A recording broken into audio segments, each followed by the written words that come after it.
अस्सलाम वालेकुम दोस्तों। आज की वीडियो जो है वो लेबर के ऊपर आखिरी वीडियो है इंशाल्लाह।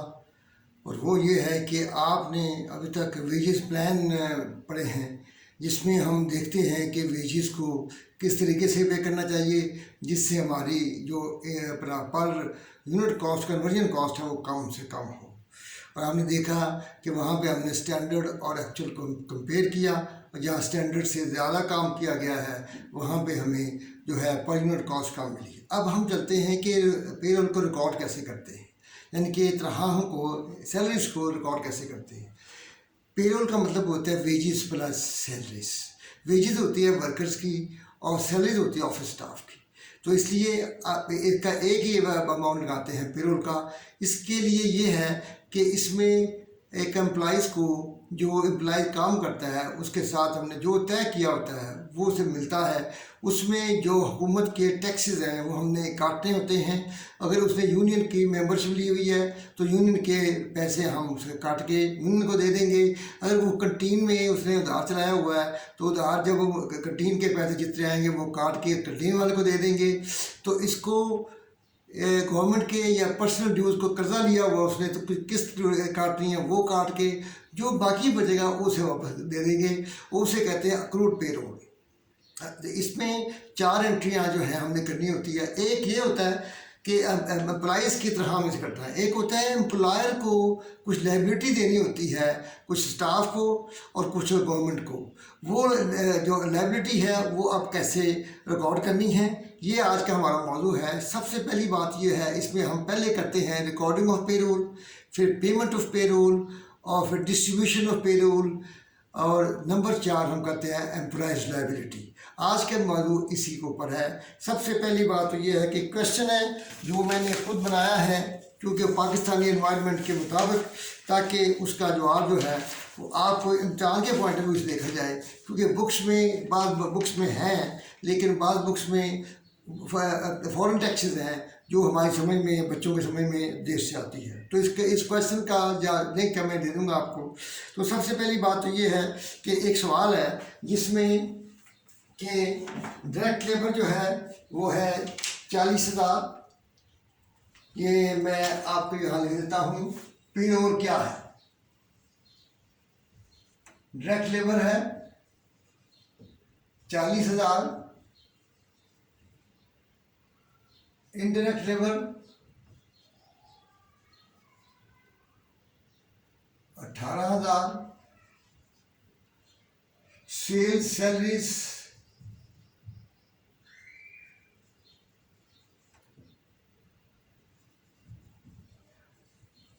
20,000 और ऑफिस एंड एवर।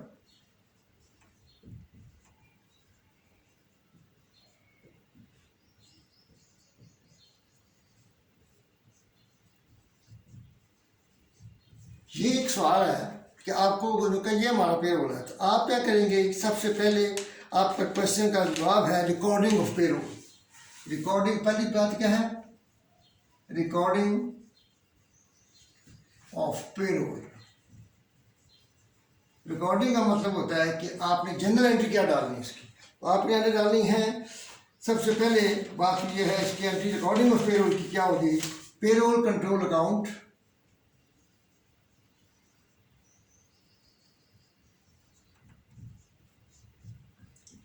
$1,38,000, और जो टैक्सेस आपको जो चीज़ें मैंने बताई हैं वो काटने हैं। तो ये अमाउंट है इनकम टैक्स पेबल, ये हमने काटी है जी। ये बनती है इसकी 6,900। और यूनियन ड्यूज, क्वेश्चन में सब कुछ दिया हुआ है। यूनियन ड्यूज जो है वो 2,000 काटे गए हैं।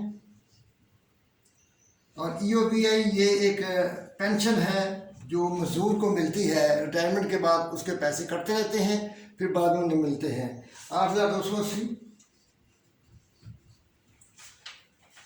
Provident fund 13,800। Accrued payroll 1,000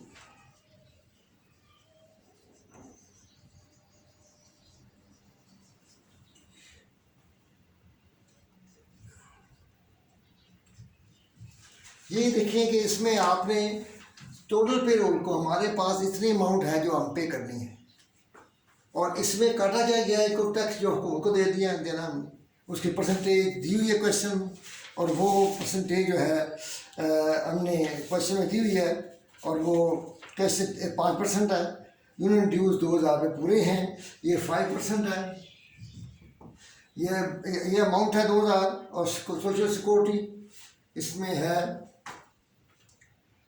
social security 6900, income tax 6900, एक और लिखो सोशल सिक्योरिटी। ठीक है जी, सोशल सिक्योरिटी की जो अमाउंट है वो है 5%। ईओबीआई जो है वो 6% है, और प्रोविडेंट फंड जो है वो 10%। ये इस अमाउंट का हमने लिया है, लेकर ये काट लिया है, और जितनी अमाउंट बचती है वो हमने पे करनी है। अब दूसरी एंट्री हम करेंगे, ये वो चीज़ें हैं जो एम्प्लाई के तरह से कटेंगी, एम्प्लाई की तरह से ये कटेंगी, वो चीज़ें हैं। इसके बाद आती है number 2, payment of payroll.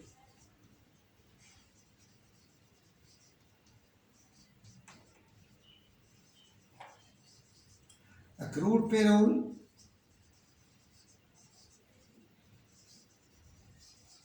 To bank 1,01,20।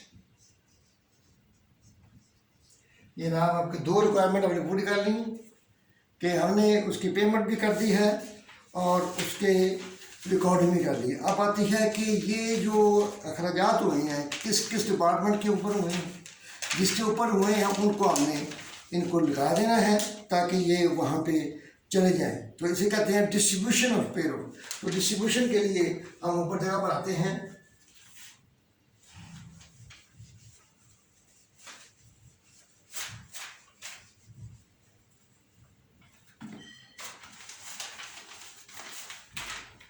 Number 3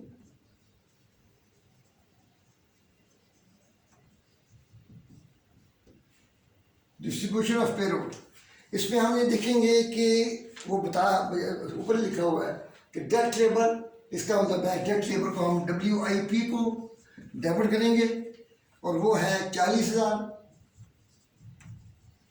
और इनडायरेक्ट लेबर को इफेक्टिव और हेड को करेंगे। ये हम टैक्स चैप्टर पढ़ेंगे तफसील के साथ, तो आपको समझ आएगी। 18,000, और सेलिंग एक्सपेंस 20,000,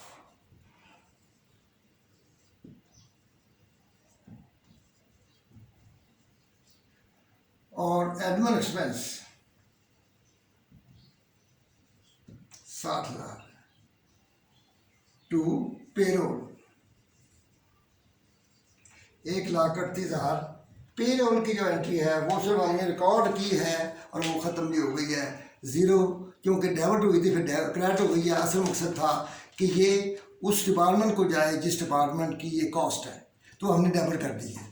अब रहेगी एम्प्लॉयज़ की लाइबिलिटी। एम्प्लॉयज़ की लाइबिलिटी क्या होती है कि एम्प्लॉयज़ कुछ लाइबिलिटी अपने मुलाजिम को देता है अपनी तरफ से, और कुछ वो गवर्नमेंट को पे करता है। वो जो पे करता है वो उन्हीं डिपार्टमेंट को जाएगी जिस डिपार्टमेंट में वो काम कर रहा है। तो एम्प्लॉयज़ की लाइबिलिटी जो है वो अभी मैं लिख दूँगा इसके ऊपर कितनी है, तो मैं उसकी एंट्री डाल रहा हूँ। तो उसकी एक कैलकुलेशन मैंने पूरी कर दी है, लिंक में आपके सामने भी कर दूंगा। तो ये एम्प्लॉयर्स की लायबिलिटी जो है ये हम कैसे करेंगे ये आपने देखना है।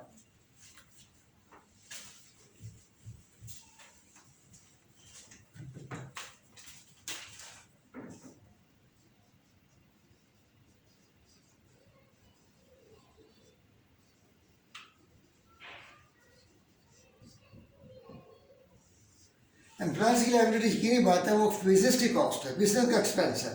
तो एम्प्लॉयज़ की लायबिलिटी में आता है सबसे पहले कि आपने ये जो लेबर है इनडायरेक्ट और डायरेक्ट, इसको जमा करके एफ को डालना है। इसका जो भी खर्चा है वो साथ ही लिखा, मैं लिख के कैलकुलेशन कर रहा हूँ। तो ये उसकी जो है तफसील, और इसमें आप सबसे पहले लाएंगे FH।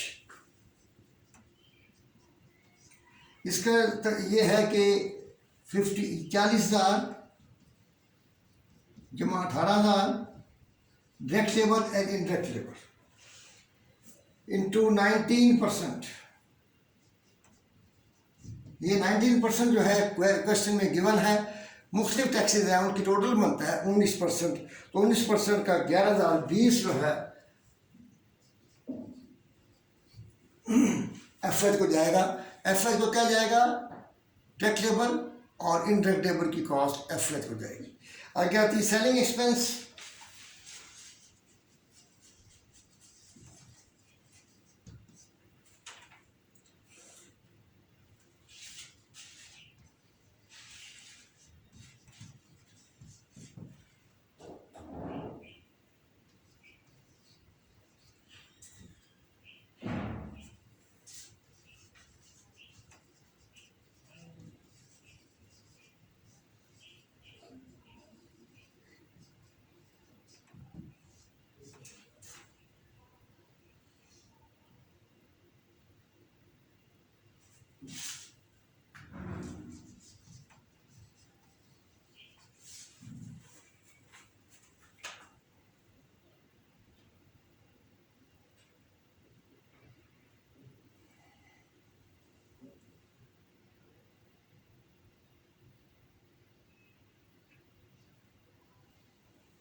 अच्छा जी, इसके बाद ये है कि जो टैक्स हमने पे करने गवर्नमेंट को, टैक्स, इनकम टैक्स पेबल।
अब गौर करें कि क्या किया है मैंने कि एफ को, ये तो सीधी है कि 19% जो मुख्तलिफ टैक्सेस हैं, ये 5 से 11 और